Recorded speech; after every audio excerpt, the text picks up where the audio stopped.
I was in the trenches. Stuck out like this much. This man? Oh, there's my cat. If the vibes are good, 5 stars, you know. I hate him with a passion. I feel vulnerable right now.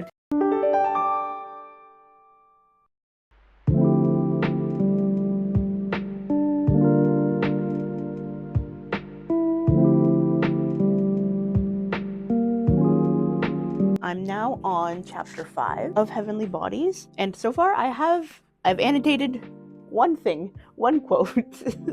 It's only page 23, so not really sure how I'm feeling about it yet. A little bit of the book, it's a lot of like setting the stage and stuff, so that's still where we are in this book. I am liking it though so far.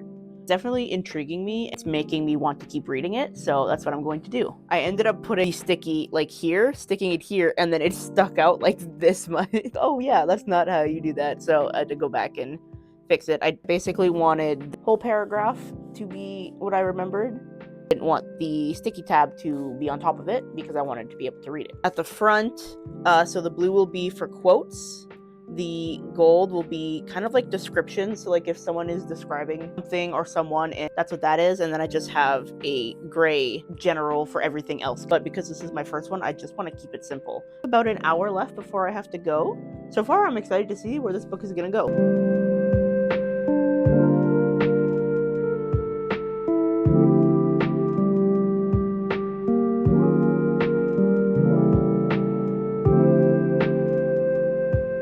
I will say that I am liking how the different areas of this world have different colors and hues and stuff like associated with them.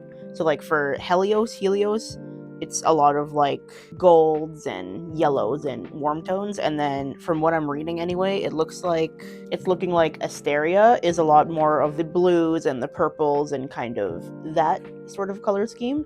So I find that actually pretty cool.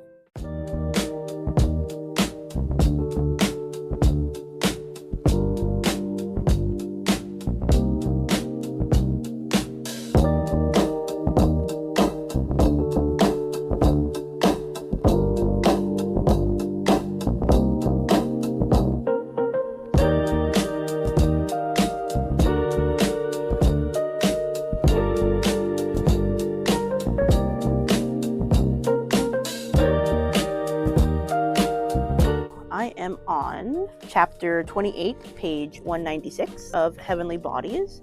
I'm almost halfway through, and I am really enjoying it, and I have a decent amount of annotations. I have blue for quotes, yellow for descriptions, and then the grayish was for everything else, but I honestly think I'm just going to stick to quotes and descriptions because that's all I really care about in a book, which I'm coming to learn. Annotating has really kind of helped me understand what I like in books. Oh, there's my cat.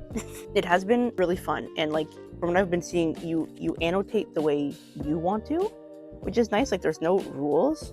I am still a little hesitant about using like highlighters and writing in my actual book, so right now I just have the tabs. And how I'm doing it, I'm not sure if this is how other people do it, but I have the tab here, and then what I want to have like been recorded is below it instead of like above it or beside it and stuff like that. It's just the way I'm doing it, and it's just how I'm gonna do it for the rest of the book, I guess.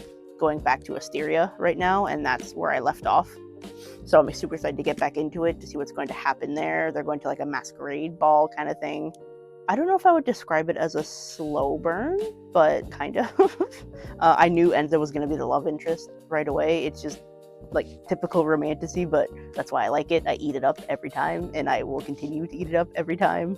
I am liking the book. I'm liking the story a lot. I'm liking the magic and the stars. And I like how we kind of need both the characters to get to the end goal, kind of. I'm trying to like word it without spoilers, but I don't know if this is a standalone or not. I haven't actually checked that out yet. So if it is a standalone, I'm kind of wondering how they're going to wrap everything up in just the one book. But if it's a series, then I'm worried about how they're going to end this book and what kind of cliffhanger they're going to have on this book. Because there is a prophecy that has been told to Alara, and like her fate is that she will fall for a star, but it will kill them both. So I want to see how they kind of play that out. And like I said, if it's a series, what kind of gut-wrenching cliffhanger are they going to leave this book on? And it is in third person. If that matters for anybody, I actually don't mind third person or first person or any types of POVs in books. So I just like to read. I'm not very picky. If the vibes are good, 5 stars, you know. But yeah, I'm having a lot of fun annotating. It's actually not as intimidating as I thought. It was at first. I'll read for a little bit tonight before I go to bed, and then I'll update you sometime tomorrow, and we might even finish the book tomorrow, which would be really exciting. I don't know if you could see my cat. Can you turn to the mic? Yeah, me and my cat are gonna go cuddle up in bed and then read some more of the book.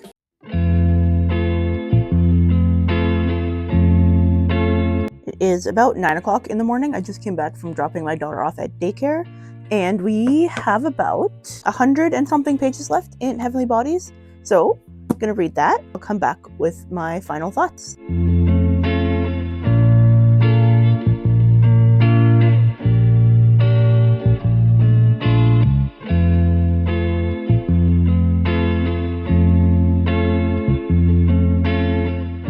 So we left off on chapter 46, 47. I do have some notes here, so I'm going to be looking down at my phone a little bit. So they're no longer in Asteria, they're back in Helios. And I won't go into details just to avoid spoilers as much as possible. Alara has been recovering from her ordeal in Asteria, and it's ongoing. Like physical wounds that she has to heal from, it's also like mental as well, and emotional. So we did get to see some glimpses into like her everyday life with Enzo, with Ira? I'm gonna say Isra. There was a little bit of some tension between her and Marissa, but they figured that all out later. They do a lot of really good communication in this book, I find, which I love, because sometimes I'm a fan of miscommunication and sometimes I'm not. Reeling up to the final arc of the book right now. And so far it's looking like this final arc in the book will be taking place in a kingdom called Aphrodia. So in this world, you get powers from your kingdom. You get one of 3, and some people are born with the 3, so you get all 3. Alara was one of those, and Enzo was also one of those. But on top of the 3 that Alara has, she has kind of like an otherworldly like power that's in the back of her mind that she can't really access. I think it's come out once or twice in the book, and like she hasn't controlled it. It kind of just came out on its own. So I have a couple guesses about what that is, but not going to say anything. But yeah, so far I'm really liking the book. Yes, we're on chapter 48, and there are 69 chapters and then a little epilogue as well. So we're gonna get back into reading. I'll update you on later today, because I think I'm gonna finish this book today. It's been 4 days, and it's been really, really good. I'm also not afraid of annotating anymore. I have tons of tabs. It's been super fun. I still haven't highlighted though, or written in the book. I'm just tabbing for now. And then once I'm done the book, I'm probably gonna go through all the tabs and see if there's like any that really, really stand out to me, and I might highlight them. But for now, I kind of just like tabbing. I'm having a lot of fun annotating. It's a lot more fun than I thought, and it kind of makes me remember some parts of the book better. I'm gonna get back to it. I will update you guys later on.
I just finished Heavenly Bodies. I hate Ariete. I hate him with a passion. Those last couple chapters were something. again, I have notes, and this is where I ended up with my annotating. So I did like the book. I enjoyed it a lot, actually. I rated it 5 stars, but the last couple chapters of the book kind of felt a little rushed. I feel like they were just trying to cram as much as they could into the last couple chapters to set up book 2, because this is a series. Thinking it was a standalone. I don't know if you guys heard that, but someone was, I think they were just turning around in my driveway, but they were rocking out to some music. But yeah, they were trying to set up the story for the second book, and they gave us a lot, but also nothing at the same time. The big reveal at the end of the book was so rushed that I feel like it didn't have the impact that it needed to have. In my notes, word for word, it says, just felt like a lot of the important information was just haphazardly given to us. But it did have one of my favorite tropes. I'm not going to say because of spoilers, but you just have to read the book and figure it out for yourself. I had a really good time with this book. I really liked all of our characters, like our FMC, Alara, our MMC, Enzo, and even like all the side characters, besides the bad guy. Arietti, he was a good bad guy, but the little last part of the book pissed me off, and then he just ran away like a coward. I'm excited to see where book 2 goes, and how they're going to set up the rest of Alara's story, and how she's going to navigate all of the things that happened in these last couple chapters. So now I'm going to go through quotes and things I annotated, close to 20 tabs. So for this one, it says, to Alara, a reader was an alchemist. They turned the mundane into something extraordinary, transforming words on a page into entire worlds. To steal away from reality, to feel real emotions for things that didn't exist.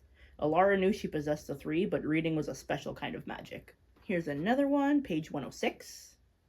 It says, fear is just a monster, Alara, and monsters can be slain. Then they refer back to this throughout the book. They go back and forth on Lara's fears being monsters, and they go to Enzo's fears being monsters, and they talk about slaying them together by themselves, stuff like that, which I like that they brought it back multiple times. This one is also one of my favorites. So in context, Enzo and Alara are in a garden, and there's this big statue of 2 lovers kind of thing, and they're talking about it.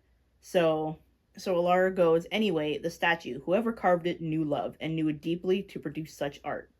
And then Enzo says, or maybe they didn't know it at all, but craved it the way one craves air to breathe. And is that not such a good quote? I don't know. I feel vulnerable right now telling you guys my tabs and stuff and the quotes that I liked in the book. Well, here's another good one. This is about probably halfway through the book. So this is Alara. It says, you most dangerous kind of villain, a woman with nothing left to lose. There's another good one. A gilded cage is still a cage. So this one is Enzo. You said we couldn't be anything more than friends, and I would have done it. After I walked you back from the baths, I knew that I would have taken the crumbs you fed me, taking you in sips, even when I wanted to drown, if it meant I could be near you. I can't. Enzo? This man? Okay, so this is chapter 61, so very far into the book. It says, do you think something as fragile as fate would keep me from you? I defy the stars. And if you've read the book, you know how important the stars are. So that quote is just, again, it's Enzo. When wouldn't it be Enzo? This is the very last quote that I tabbed. So this one is, again, Enzo. But I don't regret a second. I would do it all again. Welcome every pain to feel myself falling in love with you again. You are the love of my life, my love of lifetimes. And then after, so chapter 68 and on is just, I was in the trenches for those last couple chapters. So that has been this video of reading Heavenly Bodies and annotating for the first time. But I really enjoyed this book. Like I said, I rated it 5 stars. I am so excited for the next book. And apparently it comes out in November of this year. So I guess I read this at a great time. Thanks for watching. We'll see you guys in the next video. And if you haven't already, please like and subscribe if you like the video, if you think you're going to like my content. And if you haven't already, you can follow my TikTok. I post daily over there. Thanks for coming along on the beginning of my annotating journey, and I'll see you in the next one. Bye!